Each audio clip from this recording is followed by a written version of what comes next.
it's very rare that you see an organization fully prepped and fully resourced to tackle an ERP project. No one wants to go back to the board cap in hand saying, I want more money, Exactly. I need more time. Yep. So you're better off being real about that from the get-go. And that comes about from doing the right preparation.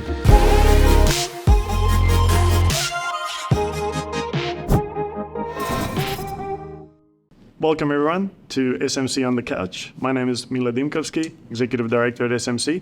We've got a great topic that most of you question at some point, and that is how much time and how much budget should we set aside for our ERP project. We've got a really exciting guest today, our CEO and founder, Jamon Johnston. He's a personal mentor of mine, and he's going to join me in the conversation to talk about time and cost for ERP projects. Jamon, could you give the audience a bit of an intro on yourself and why you're qualified to discuss this topic with us? Thanks, Milo. Jamon Johnston, founder of SMC. I have been in the ERP-enabled transformation space for a long time now. Started my career in the 90s as a Tier 1 ERP implementation consultant. So I was a functional consultant, moved up to project management, program management for some fairly large projects, some good ones, some very good ones and some challenging ones. I think you learn a lot from those challenging ones. I became an advisor as a director for one of the big four consulting companies in the early 2000s and really enjoyed that space. Basically founded SMC in 2006 to help clients through this whole journey. So I think I've got some reasonable experience to help out with today's discussion around time and cost of these projects. So, thanks, Jamon. And look, I think the first thing I would like to ask you about is most of our clients think about time and budget, and some of them have had some experience. Others have had a lot of experience. Some haven't had any experience, or it's been a long time since they've done a project related to ERP or enterprise software. Yep. So I'd like to start off with, before talking figures and some of the benchmarking information, I'd like to talk about some of the major misconceptions that exist out there when it pertains to time and budget and how organizations think about those two topics. So maybe you can tell me a little bit more about that. Sure.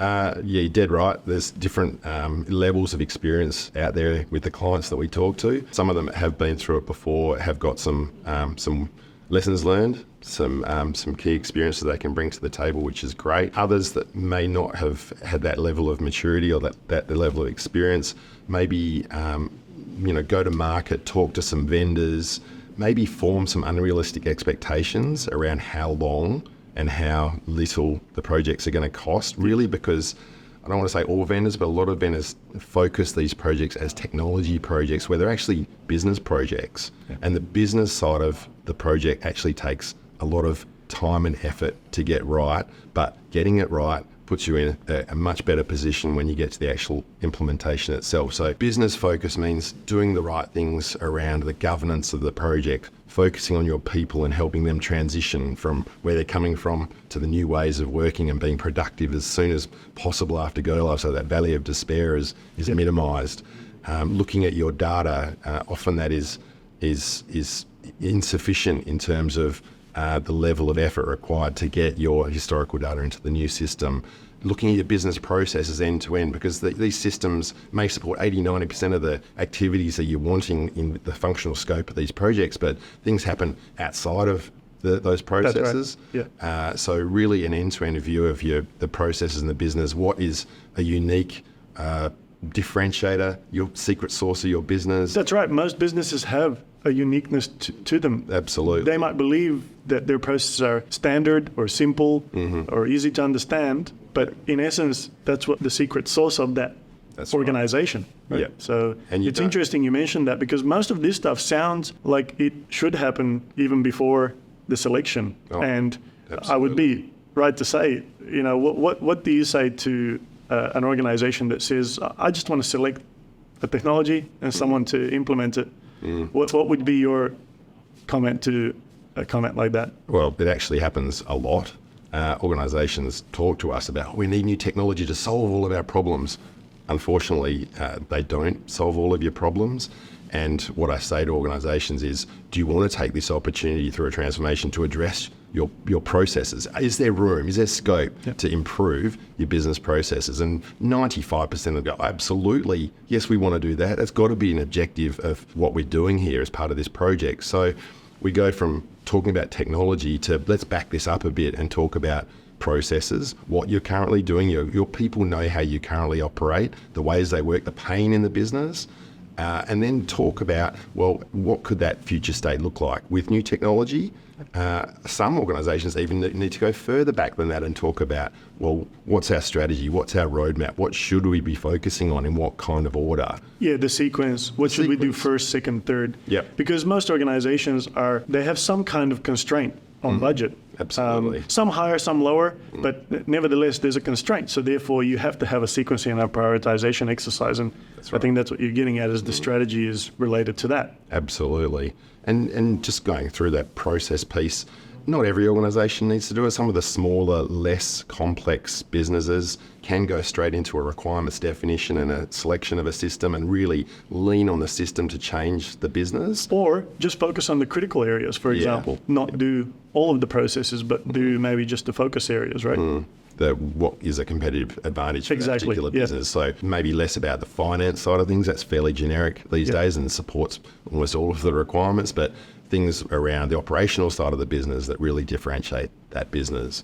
And you mentioned, like to talk about the preparation activities from a people and governance perspective, because it's not just about the functional and requirements and the functional fit of a solution, but the preparation activities also relate to preparing the organization and the individuals in the organizations to take on a project like an ERP project. Absolutely, and that's one of the outcomes of doing the process improvement work up front. It's a change journey to get the people involved in understanding what is the pain in the business at the moment, but what could be possible? What does that future state look like with all the improvements, implemented, and gets those people really excited about the journey ahead. So that's a wider audience up front, and then it comes into a more focused selection committee, if you like, to actually choose the technology in a kind of a fishbowl approach. Yep. So people that know the business, have been around for a while, get involved in that very critical phase around the technology and the implementation partner selection.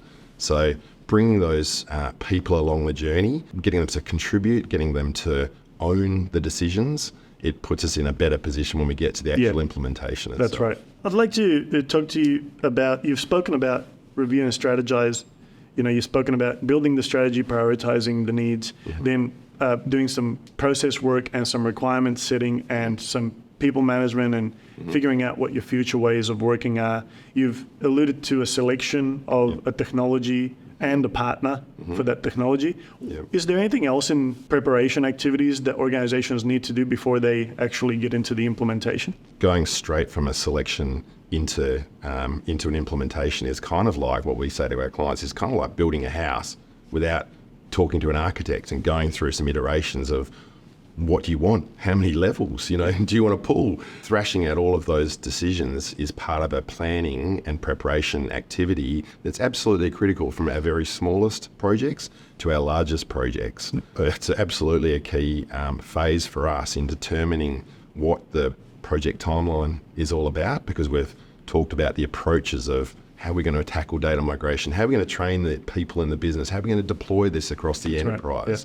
That's all factored. Once that decision making has been worked through and landed on different approaches, it's factored into the plan, the budget, the contractuals, so the statement of work with the implementation partner, which is absolutely critical. So we classify all of those phases as preparation phases, ready for day zero, start the implementation. So it sounds to me like the preparation activities are more about preparing the client themselves, the organization itself, along with the vendor, and understanding exactly what to expect from each party, who's doing what, when, what's the resource requirement, all of those. Absolutely, and that's one of the other misconceptions is around, I guess, the not really knowing what the responsibilities are for the client, and then when they discover what they need to do on the implementation. It's like, I thought you were going to be doing all of the data migration, or I thought you were going to be doing all of the people, the change management side of That's things. a very common misconception. We've seen it plenty of times before with organizations, right? And That's right. yeah.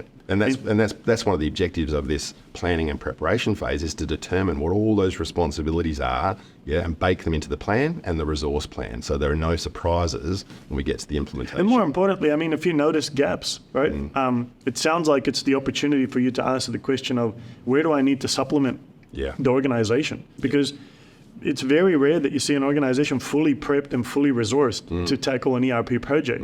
Most of our clients are not software development organizations. They don't have sitting resources on the bench to come and tackle these things. And there are various ways in which you can do. And onto our topic today, various cost models that you can take for the preparation activities, but even for the implementation, for the execution of the implementation, right? Yeah, that's so right. I'd like to talk about some of those factors that affect, and some of the factors that you discuss in preparation, but also that impact your implementation. So I'd like you to take us through the main factors which you see impact time and cost. Sure. We said there's probably a dozen key factors. There's probably more than that, but often clients go, well, how much is it going to cost us? How long is this going to take? I'm like, give me a figure. Give me a figure. Yeah. I won't hold you to it. Yeah. I hear that a lot. It's difficult. There are lots of different drivers affecting the duration and the cost of these projects. So I go through an exercise of explaining, okay, well, these are the things you need to think about, right? So from the top, complexity. If you're a super simple business with one business model, maybe a distributor just bringing some products in, shipping them out, simple. You might be a complex business with multiple business models. That's right. Like a distributor. You might have a hire equipment business. You might have a people contracting business. That's right. So you need then different requirements and different weightings and systems that can support all of those different business models. So complexity is a major driver. It's not so much just about the revenue of the business, the size of the business, because size doesn't equal simple. That's right. Yeah.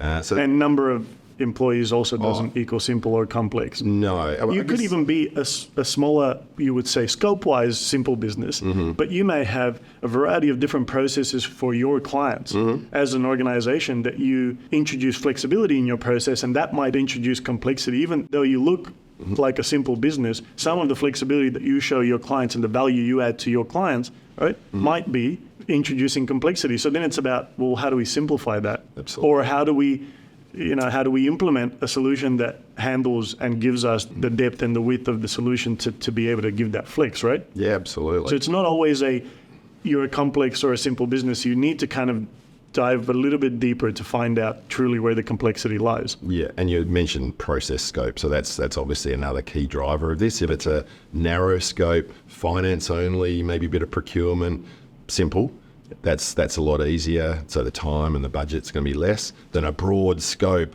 All the operational side of things, manufacturing, health and safety. These enterprise systems these days do a lot. Yep. So the broader the scope, the more complex it is. That's right. The more time, the more budget. Really, you mentioned company size. So really there's kind of the small end of the market to maybe $20 to $50 million revenue. The mid-market is quite broad in Australia and New Zealand. That's right. 50 million up to kind of 750 million, and then enterprises above that. So generally speaking, those businesses have more people, more stakeholders, more people involved in a project like this. So.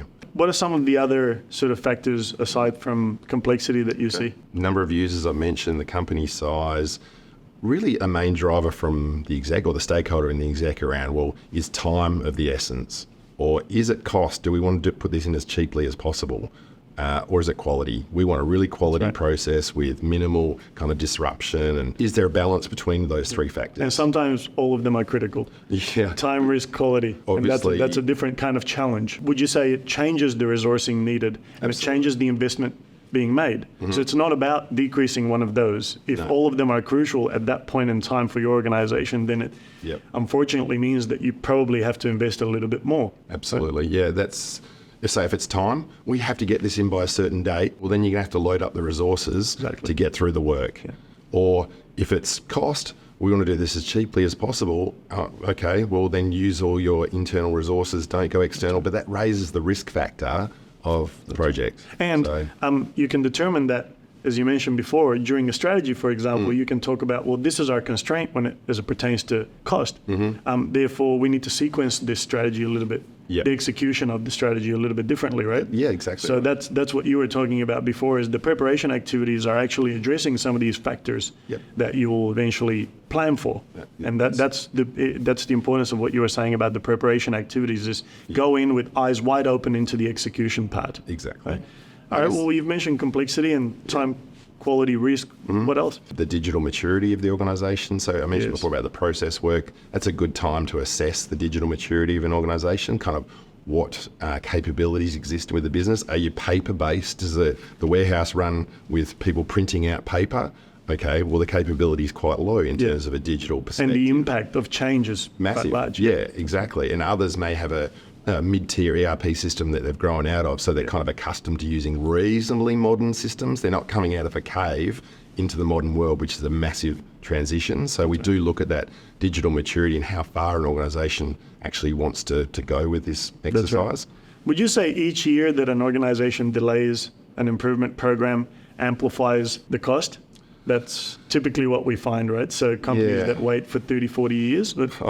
Well, you're kicking the can down the road and your technology debt is building up. That's You're going to have to address it at some stage. And the executives that we're talking to these days have a driver to modernise their businesses. That's right. Modernisation equals increased growth, improved profits, better customer retention, and happier employees. That's right. Who doesn't want that at the moment? So, they have to ask themselves the question, to get that modernisation, all those benefits, should we be investing at this point? It's not always a yes. No. You've got to look at the business case. That's right. And it depends on which areas you want to take to the frontier, right? And you want to be a sort of a leader in, and which areas you just want to supplement to sit with current times, right? So there are differences in that type of thinking as well. So that's why it's really important to talk about these things, it sounds like, even before you go out and select something, because the technology is an enabler, it's not the solution. Right? It's an enabler to a better technology future for the organization. Yeah, and that's a good lead into the next point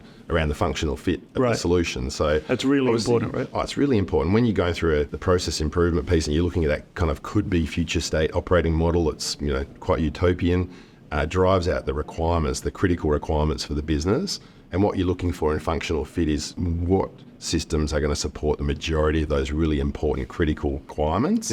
And that's determines the level of functional fit. So the less you're going to need third-party systems or some development or customizations of the ERP system when you get into the actual project. So, we're looking for a high functional fit for the value, because you might get a 100% functional fit, but 3 times the cost. There is a trade-off when you're going through a bit of a trade-off, right? And I think, we've spoken about this multiple times. There's a misconception with this factor, particularly in terms of out-of-the-box and customization. When we say out-of-the-box, we're referring to it's within the solution and it needs to just simply be tailored or configured, but without changing the nature of the solution, right? When we're talking customization and modification, we're talking truly adding something that the solution wasn't meant to do or wasn't built to do from the outset, right? That's right. So there is that misconception there are certain areas where you could also be fully out of the box in terms of you almost, not really, but almost switch it on and it's kind of mostly there. You've got to do a few adjustments, but in most businesses, you have to do a number of different adjustments, and that's where the real investment is. And that's where the planning and preparation you mentioned is finding out, like, where do I want, you mentioned the analogy of a house. Where do I want this room? How do I want the lighting to look? That's what we're talking about when it comes to configuration.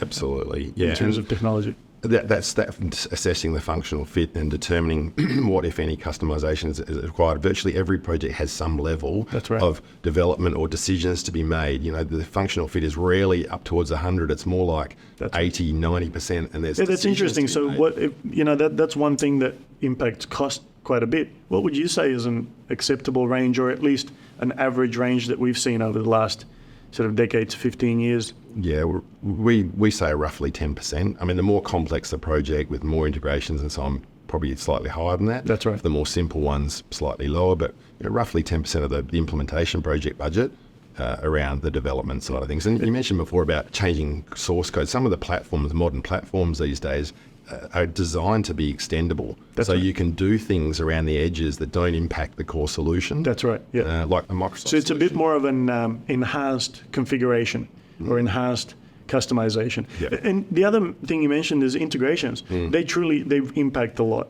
These days, and we've seen this transformation in the technology space with most vendors and most partners using modern API formats to make integrations a lot easier. Yeah. And there's a lot more interoperability between best of breed solutions, for example, and ERPs. So it is becoming a lot less costly, but the cost is then within the software itself. So you need to sort of understand all of those aspects, right? Yeah, absolutely right. The integration side of things. Obviously, if there's no integration, it's one system, you plonk it in, and you don't want to integrate it with anything, maybe manual integrations, that's going to be pretty simple. The cost is going to be pretty low for that work stream. Yeah. But if there are multiple systems and there's high level of complexity and the integrations themselves are quite complex, maybe real-time integrations, for example, more time, more cost to develop those and test those and put them into the project plan. But what about internal resource capability? You mentioned at the beginning of our discussion about the internal digital maturity, but also about capacity. You alluded to capacity within the organization, take this project on. How does that impact cost? So when we get to that planning planning phase of the project, we talk about what are all those roles that need to be played. On very small projects, it might be one or two people playing a lot of roles. On the bigger projects, it might be a team of people required and really heavily focused. That's right. Okay. What we like to do is say, well, what's the approach for, say, let's talk about data migration as an example. What are we going to do? How much history are we going to bring across? Do you have the capabilities in-house? We've got a great guy in IT, but he's busy for the next year. Okay, well, he's not available to work on the project, so therefore you have to factor into the resource plan some other way of doing that, which may entail getting someone else from outside to help out with that piece. Really, it's determining what is the right resource mix to cater for the capacity and capability constraints within the business, because you want a strong internal team as much as possible. Every organisation needs that, and then it's just a balancing act with the benefit of getting maybe some external consultants, advisors to supplement that internal. Yeah, and you mentioned time, quality, and risk. Each of those is decreased by getting experts who've done it before many times. And there was you also mentioned the misconception that the vendor or the partner is going to do everything, and that's just not the case. Some things they shouldn't be doing. Some things they cannot do because it needs business knowledge, or it needs an expert that is more on the client side. Some of the resourcing challenges that we've seen that cause projects to run over is when clients haven't adequately managed their internal teams to deliver their responsibilities, the activities that are within their control. Absolutely. It's a business project. It's your project. I'm talking about clients here. It's your project. It's not the system integrator. It's not the implementation, the partner's project. You need to govern it, run it, lead it, make all the tough decisions. That's right. You need to be focused on the people side of things. That's really the critical element of these projects, is making sure that your people in your organisation transitions and the adoption is high and the disruption to the business is as low as possible on that journey. That's right. So are there any other items that you wanted to cover as the factors? You mentioned there's about a dozen. We've spoken about 5 or 6 here. Are there any others that pop to mind? The tier of the solution. So typically the more complex organisations might be looking at tier 1, tier 2 type solutions. They're inherently more complex. Even in the new cloud world, the marketing from the vendors is all about simplicity and so on, but they're still big, broad, deep systems with high levels of complexity. Yeah. So I would say generally tier 1s take longer to implement than a tier 3 solution, which are more simple, may have some deficiencies there. But it's really about the tier of the solution and the number of solutions as well. It might not always be one platform, one system that's going to do it all. If you've got a broad scope, it might be that you determine, I need a specific HR payroll system, or I need a specific CRM system on the side. That's right. So it really depends on the tiers and also the number of systems as well. And you mentioned the complexity of the organization, the digital maturity. One of the things is that for some organizations who've waited a long time and they've collected a lot of data, a lot of richness, data migration would also be something that determines quite a bit, right? If you've been very clean and good in your governance of your data, that would probably bode well for your cost. But if you've been kind of lax and a bit relaxed about your data and it's in various systems and that kind of stuff, would you say that also has the potential to impact the cost? Yeah, so data migration is often undercooked on these projects. I don't think clients quite realise what their responsibilities are for extracting it, cleaning it, transforming it, getting it ready for the vendor to load in their system. And when it does dawn on them, the magnitude of what's involved, it can often cause delays on projects. It's better to be real about it during the planning exercise and work out what's critical to bring across into the system or leave in other peripheral And you can systems. do it even before the planning exercise. I mean, some clients on top of it start data migration even before they've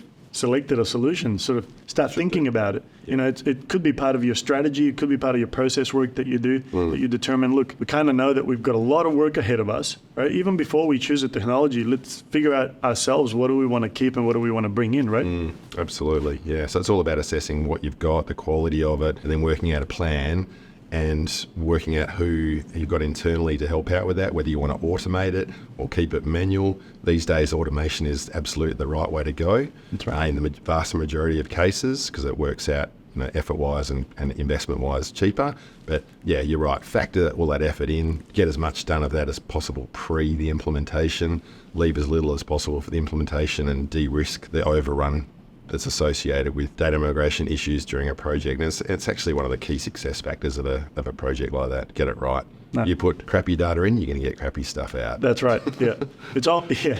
I've got a question sorry, just a bit off the cuff, but we have a lot of clients who come to us and say, we've been quoted that our implementation is going to take 8 weeks or 12 weeks. I know you and I have got very similar thoughts about this, but just for the benefits of our clients, just explain that a little bit and where it's coming from and what are some of the sort of pitfalls with that kind of thinking, because it relates to the time, right? Of course. It's a lot like, this thing is only going to take 3 months. Excellent. And we know that's not the case. It's rarely the case. Sometimes if it's super simple, potentially, and it's a cookie cutter template, just bang it in. Don't worry about any of the process side of things. Okay with the risk. Oh, yeah, absolutely with the risk.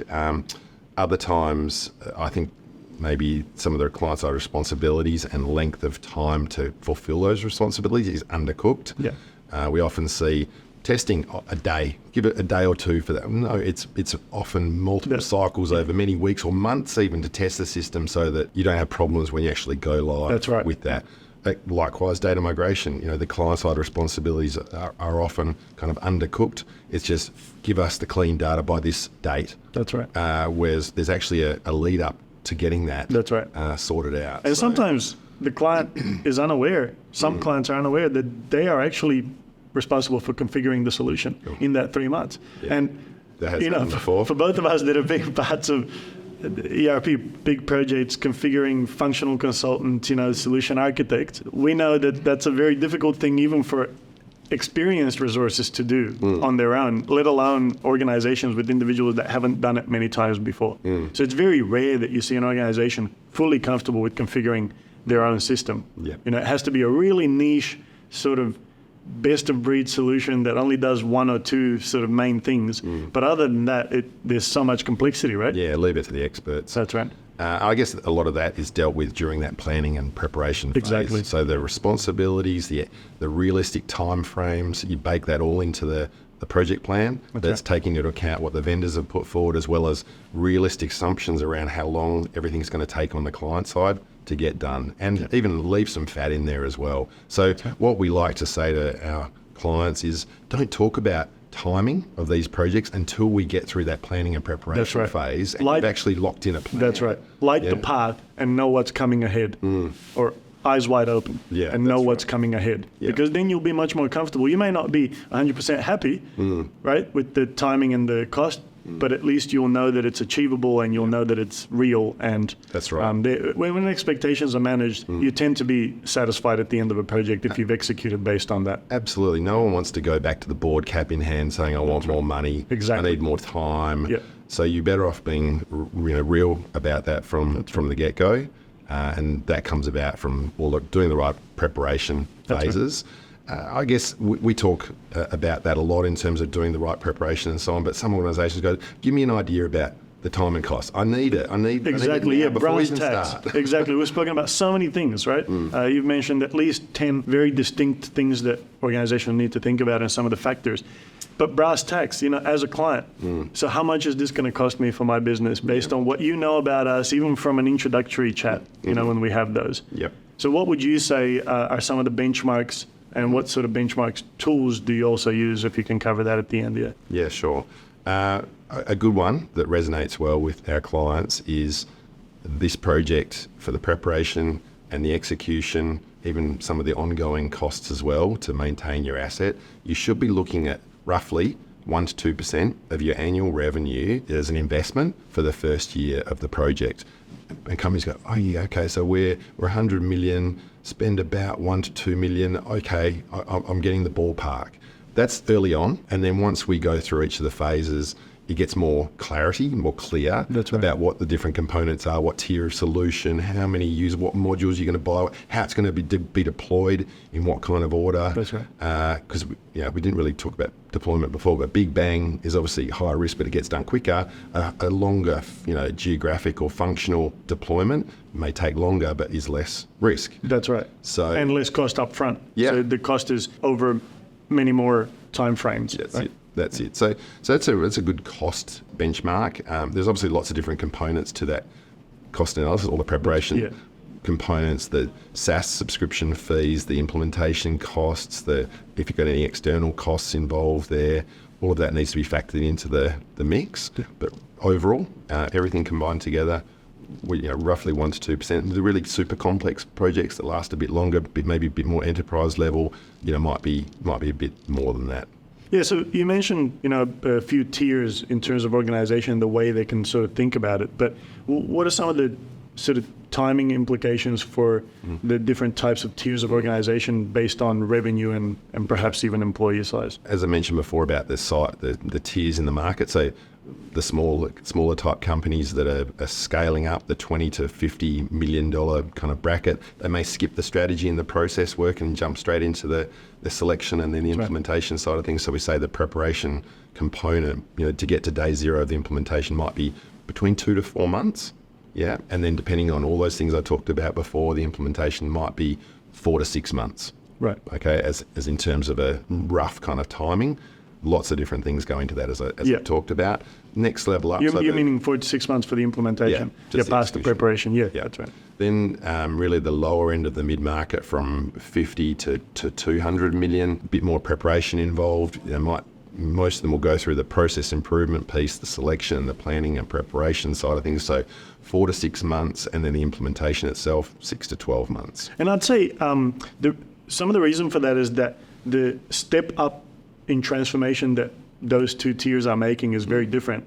Going from a 75 or 100 million company to a 200 million company requires different type of preparation and a different type of team, a different type of solution, and in some cases a different partner to come and help you, right? So I think that's the reason as well. It's not necessarily just revenue, right? And it's not necessarily just employees, but it's because the step you want to make is much larger. And you've always got to think, when you're investing in this, where am I going? I'm investing for where I'm ending up. I'm not investing for where I am right now. Yeah. Especially for organizations that have been waiting for a long time, right, to do this.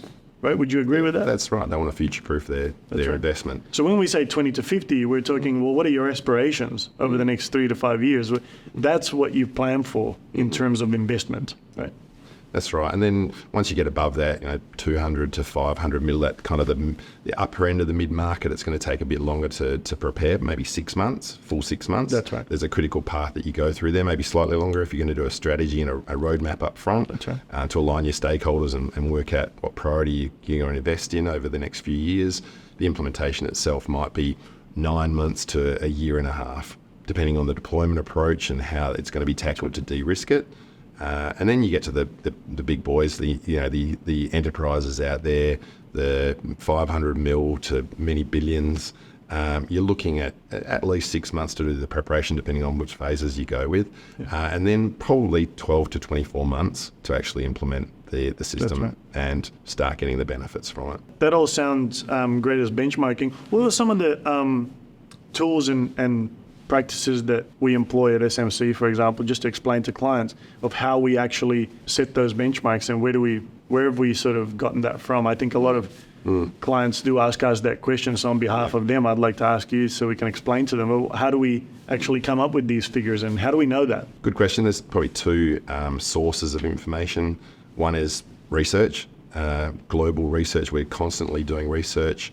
As independents, we don't get paid by any vendors for skewing the information that we present to our clients. And then obviously it's our experience in doing hundreds and hundreds of these selections and implementations. It's working on what's actually transpired, and factoring those into the benchmark. So there's external expertise and there's internal expertise, and there's also the people that come and work with us have got their expertise that they bring to the table as well. So there's actually probably three channels of information. We work really closely with industry partners, and we obviously know the market really well and the players in the market really well. We have constant communication. It's a very collaborative type relationship that we have with partners and vendors. So it's really important to, we've spoken about this a lot, taking one benchmark just because it says it, on a study is not necessarily the story here in Australia and New Zealand. We have a very particular market, big range of maturity in terms of understanding where to